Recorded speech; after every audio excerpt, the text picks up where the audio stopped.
what the people watching on YouTube will put, and then the private chat is just between the three. Okay, I'll make sure to have that. So we are live here tonight. We got Cardboard Corner with Chris and Che. You guys already know about us, so we can go ahead and skip right over that. Tonight, we are so happy to have Kyle, Mr. K-Dub, the legend himself, joining us tonight. And he's got a special topic that he was like, hey, man, I got this awesome thing going on. I really want to talk to you guys about it. Can I come on? I'm like, absolutely. Let's do a special Monday show, get you on here. So, you know, our first question is always, what are you doing here? Why do you collect? Why do you love the hobby? We'll start with that, then we'll get into your hobby hotline. All right. Yeah. So as far as like when I started collecting, really back in probably my elementary to middle school years. So I'm 36, so probably about 22 to 24 years ago. My dad would take me to the card shops on Saturday, and we'd just go and hang out for a couple hours, open some packs, you know, pick up some of those local players or whatever. And that was kind of our thing that we did. And then into middle school, I kind of started taking on, you know, collecting for myself, going to the card shop after school with my buddies. We'd catch the bus, head down to the card shop for a couple hours, come home, do our homework, and then we do it again the next week. And then I would say, you know, high school, like majority of collectors that I've interacted with, you know, through Twitter, like high school hit and college came, and you kind of lose sight of the hobby and lose sight of collecting. And then it wasn't until probably 5 or 6 years ago, my buddy calls me up and he says, hey, I got a ton of cards that I want to get rid of. Let's go to a card shop. And I was like, yeah, that sounds awesome. And I went into that card shop, and it was literally like the 7th grade me just like came back alive. And I was, you know, thumbing through the boxes, and we opened some packs. And really, you know, since then it's just kind of continued to grow. I got back into it, and I started getting out my old cards. And then I started buying my old boxes of the cards that I collected, which are worth nothing, but I always wanted to buy boxes, and I never had money. And back then boxes were, you know, 20 or 30 bucks on eBay. And so I was picking up like 95, 96 Upper Deck basketball. And I think I got a Fleer metal box for like 30 bucks. And I thought I was king of the castle. Little did I know that Fleer metal was astronomically produced in the 90s, but it was still super fun. And then, you know, I discovered the hobby community on Twitter, and things just kind of grew from there. And, you know, I've been able to get my son into the hobby a little bit, and I feel pretty fortunate to kind of have found the community that we have on Twitter and also on YouTube as well, kind of crossing the bridge there of the two. That's awesome. I mean, hearing you tell that story, it's kind of similar to mine and so many of us, right? You collect as a kid, you go through a time frame there in adulthood where life takes you a different way, but then for whatever reason, you know, you get back into it. And when you talked about going back to the card shop, it reminded me of a tweet I saw yesterday. There's a guy named Mighty Lark. I don't know if you guys follow Mighty Lark, but he talked about going to a card shop over the weekend, and he picked up an 87 Fleer Dominique Wilkins, and just how, and I tweeted about it. It was my Why I Collect tweet of the day that day. And it was just like, those cards are time machines, man. I mean, it's like you pick up that card and you look at it, and it instantly transforms you back to when you're a child. And that's the thing I love the most about this hobby. And, you know, I've started this year really focusing on those 80s cards. I'm a kid of the 80s. You know, that's when the nostalgia. I might be a midlife crisis, probably is. You see, I got the gray going on in the beard, but I'm just really into nostalgia right now, man. And, you know, I ordered a bunch of J.R. Richard cards. I got 5 cards for less than $10 the other day. And I was as excited about those as pulling, you know, some big rookie from an ultra modern pack. And it's just, I love it. Just that feeling when you pick up that card and you're like, oh yeah, I remember when I had this as a kid. And just, I mean, it's awesome. So thanks for sharing that. And I definitely identify with what you're talking about there. Yeah, no, I think we all have those cards that that mean more emotionally to us than they do monetarily to us, you know. So you got those cards where you grab it and you're like, man, like I got this Magic Johnson Fleer All-Star card from, I think it's an '89 Fleer, And it's probably worth a couple bucks. But I remember when my dad bought me that card. I remember the day. Well, I don't remember the day, but I remember being at the card shop. I have my card sitting right over there. I was looking for it. Sorry.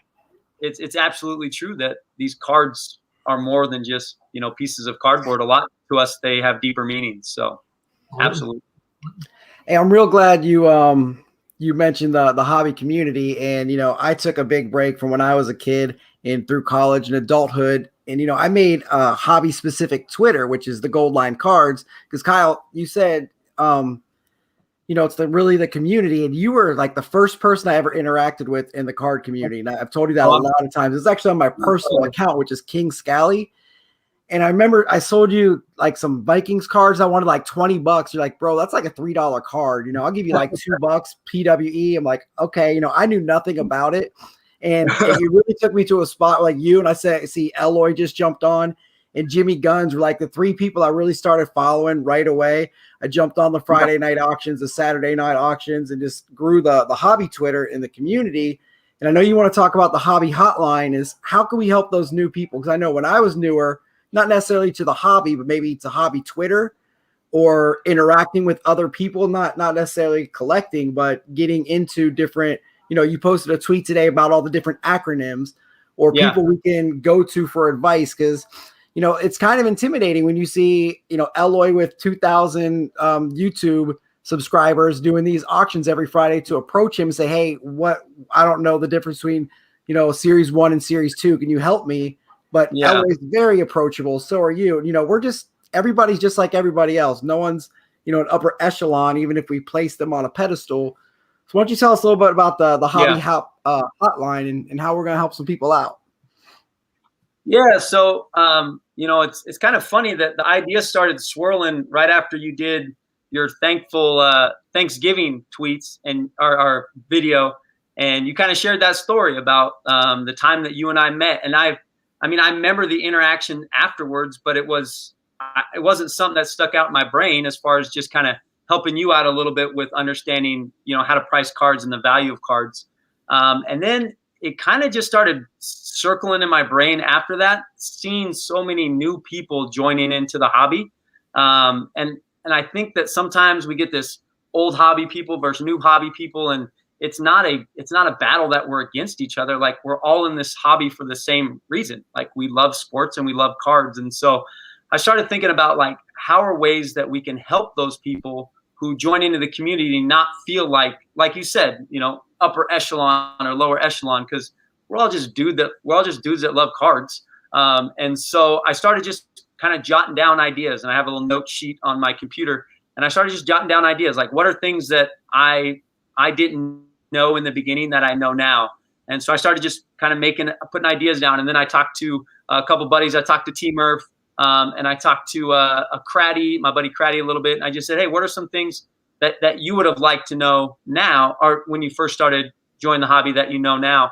And that's kind of what it's all about. Just kind of putting out those simple things that a lot of us don't think about because we know. But when you first get in the hobby, you don't know those things. I had no idea what a bubble mailer with tracking was when I first got into the hobby. No idea. I remember it was my first trade I did was with Ryan Yancey, who's he was formerly the hobby connector. And he literally walked me through, like, go to the post office, get one of these envelopes, you know, give it to the person at the front. They'll give you a receipt. You'll send this tracking number to me. I'll send the tracking number to you. And, like, if I wouldn't have had that, I would have had no idea how to do it. And I know there's a lot of people out there who are just starting out in the hobby. I just talked to a dude. I just actually made friends with him. His name's Austin on Twitter. And this weekend he goes, hey, how do you store your cards? How do you do it? And so I said, well, let me make a video for you and I'll send it to you just of how I store my cards. And I'm like, wow, this isn't some anomaly that there's only one of these guys that's asking these questions. And so it just kind of is a way to kind of help those new guys kind of answer those questions that maybe, like you said, they're a little bit more intimidated to ask. And so, yeah, that's kind of the brainchild there a little bit.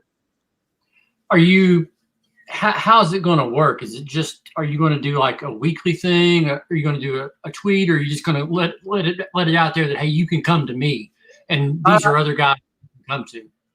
It's more just like I'm just gonna post a tweet a day, and the tweet will have a kind of a random thought, and then the hope is, much like I've seen today, that people will jump in with added advice or added things that they've done. So like on the acronyms thing today, I saw somebody jumped on there and said TTM through the mail, and I didn't even think. Oh, was you, huh? Yeah, that was you. So stuff I don't think about because I don't do TTM, but I remember when I saw it on Twitter and I had no idea what it meant. So the hope is that there'll be a lot of interaction with kind of the hobby community of people kind of jumping on the threads, kind of helping out with ideas and things. And then I found some like Jimmy Guns just made a how to ship video, so I'm going to make sure to tag that in a video so people can, or in a tweet so people can go to the video and kind of see. So it'll just be kind of a lot of just things that I thought would be helpful. And then the hope is that more and more people will kind of come on the thread and share their things. So somebody who's new to the hobby can kind of click on that hashtag, and then they can see, oh, there's a lot of, free information. Not that we need to charge for any of the information, but it's just free for them to use, as they get acquainted with the hobby community. Very cool. Very cool. I really like you said, a lot of people jump in and interact with the different threads and stuff. So I know you and I hijacked a thread today on the Carolina card collector, just joking around with that.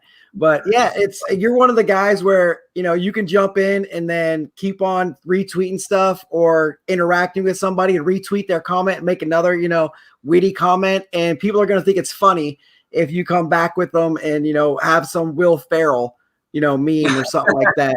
And not be, oh, this guy's a jerk because he made okay, good call, buddy, or something like, oh, that's K-Dub. He's cool. I said that, my Google goes off on my phone. But with some of the interaction, let's get some of the comments. Eloy's talking about the only upper echelon is Brayson because he murks him in box battles. So we have K-Dub, we've got Che, we've got Chris, and we got Brayson way up here. Yeah, he's out of our league, man. We probably got to like request follow on him. So that's right. And see, something that's true to the Goldline name is I send out koozies.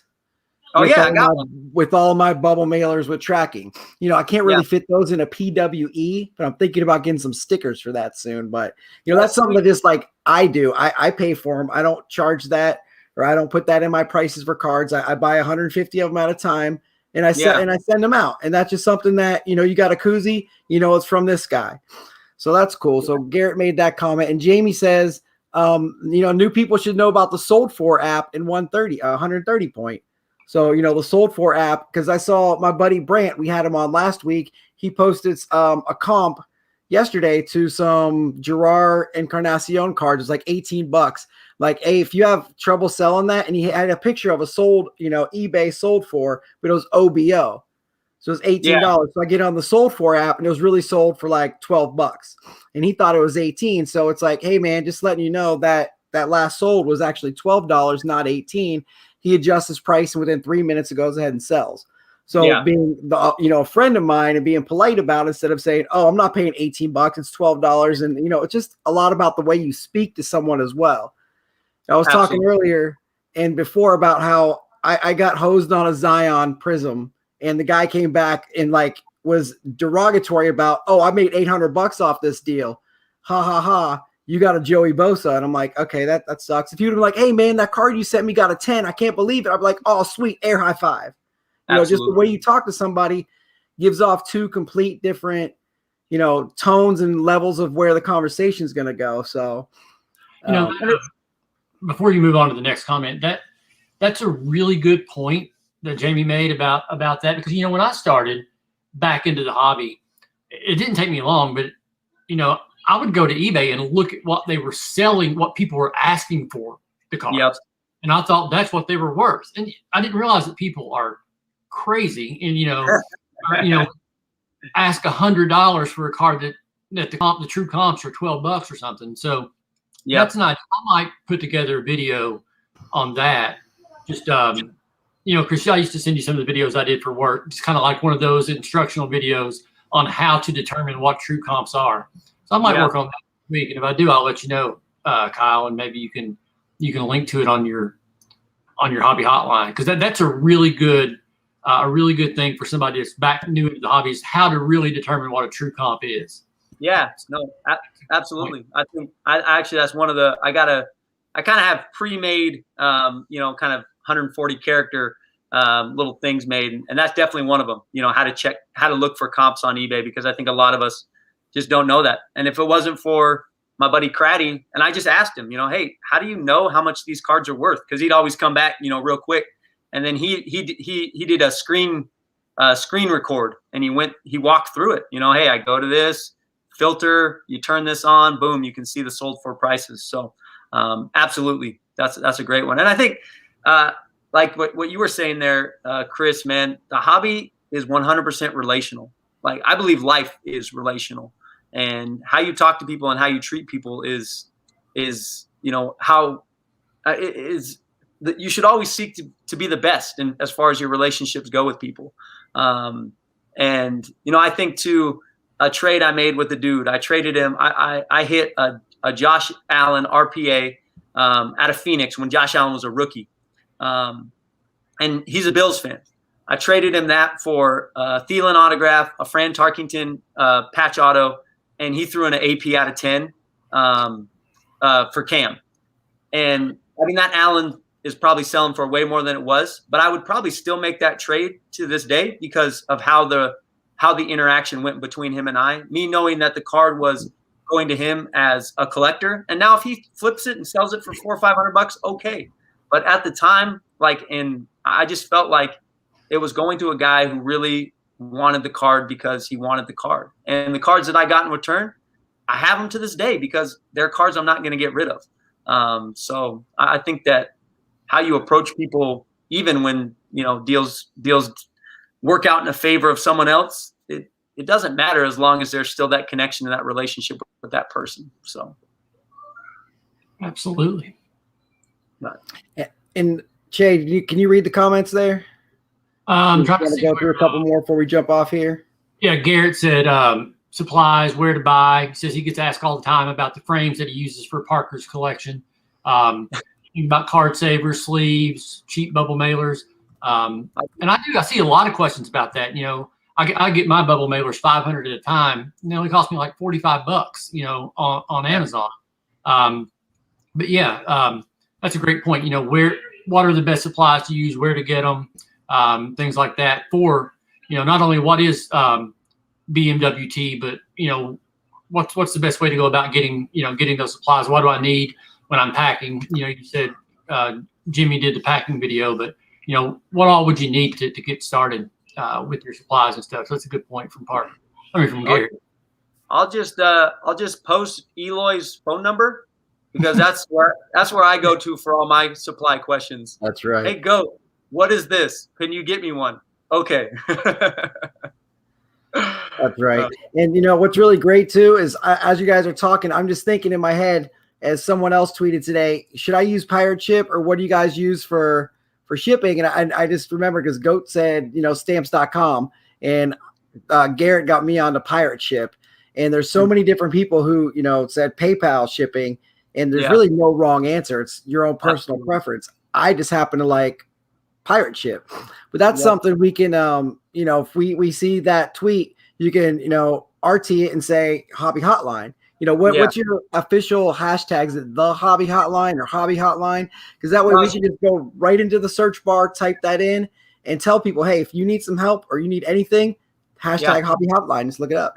That's what it is. It's just hashtag Hobby Hotline, all one word, spelled just like it would. So yeah, no, that's a great idea, man. If you see things, put the quote tweet and just throw a hashtag Hobby Hotline on it and tag me if you think to, and I'll retweet it as well. So yeah, for sure. Awesome. Well, Eloy's talking about his $20 shipping over here, and to hit him up because I wanted to get some card savers, but I'm not paying $20 shipping for a $20 item. So I'm just kidding around. But that looks like the comments for tonight. I'm all done here. I think we had a great show. We talked about the Hobby Hotline, hit on our topic that we wanted to. Che, do you have anything before we throw it over to Kyle? No, I just I want to thank Kate up for coming on, man. I love what you're doing with the Hobby Hotline. I wish that something like that had been around when I first joined. It took me a few months to kind of ease my way into feeling like I was part of the community. I didn't speak up and didn't ask questions. I didn't want to look like, the guy who didn't know anything. So just tried to figure a lot of stuff out on my own. Don't want to say Chris said something, being intimidated. I don't know if I was intimidated. I just didn't want to look stupid, Yeah. So yeah, I think it's a great idea. And I think, I need to do a better job of going out of my way to try to welcome people. I never try to be that. I'm new myself. I haven't even been on Twitter a year with this account. So, I'm definitely not one of the old school guys, but I'm going to make it a point going forward to try to at least, maybe not every day, but a couple of times a week, really try to reach out and embrace somebody new and kind of show them the ropes a little bit. So that'll be something that I'll work on do a better job. So appreciate you, man. Appreciate, all the positivity that comes out. I love seeing, every tweet you have seems positive, and that's what I'm here for. I curate my timeline very specifically to be as positive as it could possibly be. And I love seeing your stuff. So thanks for being you, man. Thanks for coming on and joining us tonight. I appreciate you. Oh yeah, man. And I appreciate you guys, because I feel like you guys, kind of reflect or mirror what I'm trying to do with my social media, because I feel like if you walk into my classroom, I'm a teacher, you're going to get the same me in the classroom at home as you would on Twitter. And I really strive to be that positive light and try to carry my life in a positive way, because there's a lot of negativity out there. I mean, we know it. We see the drama, and it's funny. Jimmy Guns just made a video today, and he goes, it's weird how when I have a negative title in my post, I usually get 200 more views than if I have a positive title in my post. And that's kind of the truth. We're attracted to drama and we're attracted to negativity. It's just kind of feeds our culture. And so anyway, we can try to flip that a little bit and, be the good and be a positive in it. It's a good thing. So keep it up. Keep doing what you're doing. Goldline, I wish you would have recorded yourself crying like a little baby when you got that 1-on-1. Oh, when it comes, Kyle, I will. Oh, you haven't got it yet? No, they all went down Sunday. No, Saturday. One of these days, and it all runs together. I'm pretty sure it was Saturday night. I just tweeted to my buddies. We're in this little chat group. I'm like, hey, did you guys see this card? Like, this is sweet. And I'm talking to my wife over dinner. I'm like, okay, I really want this. It's really expensive though. She's like, well, if you can, spend your cards money, then to go ahead and get it. So I got my premium stock hoops complete set. I'm like, all right, I'm putting that up for sale. My buddy Nick's telling me, oh, you can get at least $300 for that. Just put that up for sale and buy this card. So I put that up for sale, and little did I know, my buddies are all in the background already buying this card for me. So then I put a claim on it. He's like, I'm sorry, it already sold. I'm like, dang, man. So then Jamie here, he's in our chat group. He says the same thing. He's like, oh, I tried to put it on it. It's sold. And so then I said, yeah, I had my premium stock up for sale and it's sold. He's like, take that down. I'm like, what? He goes, no, yeah, it's sold. It's sold to us. I'm like, wait, what? And all of a sudden my phone starts blowing up. Che, you were part of it too. And it's PayPal. And I'm like, what is going on? And so my buddy Kevin was like, yeah, we were going to buy it for you. But then once you saw it and started, inquiring about it, we had to make, take action right now instead of waiting like a couple more hours. So that was the idea they had, was to fill out the PayPal. Then I ended up, paying for it, and he shipped it. Yeah, I bought it on the 30th, which would have been Saturday. So he shipped it this morning. So when I do get it and it does come in, you can bet that will go directly on the YouTube. And then next Sunday, when we have our mail day with the Cards and Coffee with Chris and Claire, the heartfelt thank you is going to come out, because she usually doesn't last the whole show. So the end, I start rambling on, because that's what I do. I ramble. The tears will start flowing, and it'll be great. Well, it's a beautiful thing, man. And the hobby isn't always about putting together a giant rack for somebody. But that is one of the cool things that the hobby can do. And there's power in numbers, and it's never about hey, I'm going to spend $150 power in this right here, Kyle. Yeah. Oh, yeah. Simple things like that. But it's not like I'm going out there or Che's going out there and he's saying, I'm gonna give $150 because you know, Chris is a great guy and I want to get him something. I mean, you know, I don't have $150 extra, but I do have $4 extra and, you know, 25 extra friends that we could come together to do that. So it's pretty cool, man, what can be done in this community. And that's, you know, that's another big part of the Hobby Hotline is just like, hey, this community is a community. So get connected, get plugged in, join in on the stuff that's happening. Not because you want it to happen to you, but because it's good to do good for other people. And cool stuff. Yeah, you know, that's the motto we live by is good people doing good things. So there it is, man. Right there. It's on the koozie. So anyways, I got burgers I got to throw on the grill for the fam, but I appreciate you guys letting me join and I appreciate what you guys do. So thanks so much. And hashtag Hobby Hotline. Thanks, K-Dub. Have a good night, man. All right, thanks. For Chris, Che, and Kyle, well, Kyle jumped off, but for Chris and Che, Cardboard Corner, check out the hashtag Hobby Hotline, and we out. Peace. Peace, everybody.